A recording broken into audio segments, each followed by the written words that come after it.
Hi viewers, మనం వచ్చేసి మటర్ అనేటువంటి లెసన్ చూస్తూ ఉన్నాము. మటర్ అంటే బఠానీలు అనమాట. హరా హరా మటర్, పచ్చని బఠానీలు.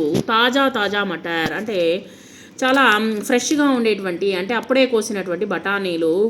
గోల్ మటర్, గుండ్రముగా ఉండేటువంటి బఠానీలు. కాయే కూబ్ మటర్, తినండి బాగా మటర్ని, అంటే ఈ యొక్క బఠానీలను తినండి.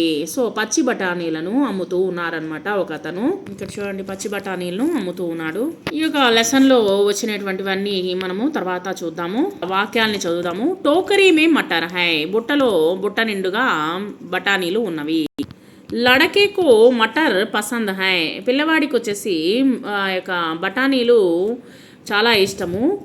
మటర్ గోల్ హై, మటర్ వచ్చేసి బఠానీలు వచ్చేసి గోళాకారంలో ఉంటుంది. తర్వాత ఇక్కడ ఉన్నటువంటి పదాలను ఉపయోగించి మనం వచ్చేసి ఏ విధంగా రాయాలనేది నోట్స్ రాసేటప్పుడు చూద్దాము. మటర్, మా టా రా, మటర్. అటువంటి పదాలు వచ్చేసి మా టా రా కా లా అనేటువంటి పదాలను ఉపయోగించి ఏ విధంగా కొత్త పదాలు రాయొచ్చో చూడండి. తర్వాత ఇచ్చినటువంటి పదాలని చదువుదాం చూడండి. నమక్, గర్, ఉటజ్, గమలా, ఊంట్, గట్, అజగర్, రత్, మటర్. ఇక్కడ ఇచ్చినటువంటి పదాలని మళ్ళా చదువుతాము. దియే గయే శబ్ద్ పడియే. ఏక్, నట్, నర్, మన్, మల్, కల్, మటర్, మటక్, లటక్, ఐనక్, నరం, నమక్, నమన్, టమ్ టమ్. జల్దీ పడియే. నట్, నర్, మన్, టర్, మటక్, లటక్, నరం, నమక్, నమన్. జల్దీ అంటే వేగంగా చదవండి. బిందు మిలాకర్ అక్షర్ లిఖియే, మిలాకర్ పడియే. ఇక్కడ ఇచ్చినటువంటి బిందువులను ఉపయోగించి మనం వచ్చేసి అక్షరాలని చదవండి. నా టా నట్, మా టా రా మటర్, టా మా టమ్ టమ్ టమ్. ఇక్కడ ఇచ్చినటువంటి వాటిని మనము నోట్స్ రాసేటప్పుడు చూద్దాము.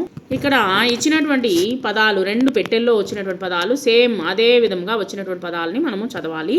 వాటిని ఆ పెట్టెలో రాయండి. సేమ్ అదే విధంగా వచ్చినటువంటి పదాలు. ఇక్కడ వచ్చేసి మనము పదాలని చదువుతాము. మటర్, మన్, నరం, టమ్ టమ్, మటక్, అజగర్, మల్మల్, లటక్, ఖత్, మత్, మన్, మటర్, గర్, ఐనక్, మటక్. ఏ పదాలైతే రిపీటెడ్గా వచ్చినాయో వాటిని పెట్టెలో రాయండి. సుందర్ అక్షరంకే నిమ్నలిఖిత శబ్దలికే. ఇక్కడ ఇచ్చినటువంటి పదాలను అందంగా రాయండి. మటర్, మటక్, కమర్.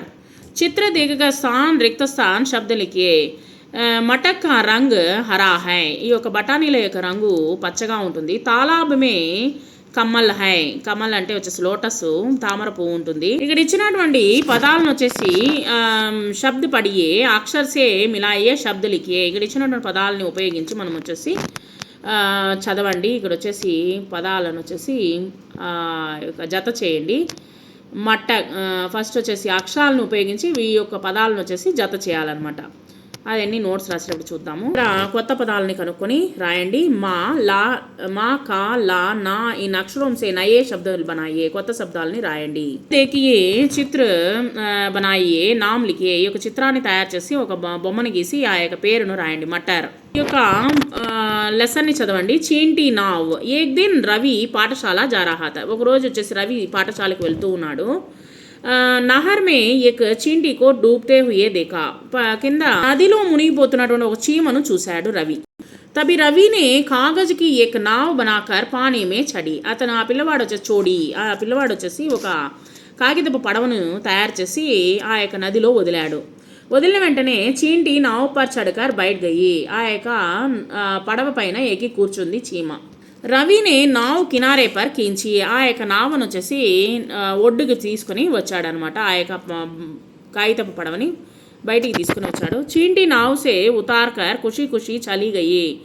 ఆ యొక్క చీమ వచ్చేసి బయటికి దిగి ఆ యొక్క పడవ నుంచి కిందకి దిగి, కాగితపు పడవ నుంచి కిందకి దిగి చాలా సంతోషంగా భూమిపైకి వెళ్తూ ఉందన్నమాట. భూమిపైన తిరిగిందనమాట, అంటే వెళ్ళిపోయింది. భూమిపైన తనకు ఎప్పుడు వచ్చేసి భూమిపైన లేదా భూమి అడుగు భాగంలో వచ్చేసి ఈ యొక్క చీమలు వచ్చేసి పుట్టలు కట్టి తన యొక్క నివాసాన్ని ఏర్పరచుకుంటాయన్నమాట. ఆహార పదార్థాలను కూడా శ్రమపడి కష్టపడి వాటిని తనకు తానుగా స్వయంగా సంపాదించుకుంటుంది ఈ యొక్క చీమలు.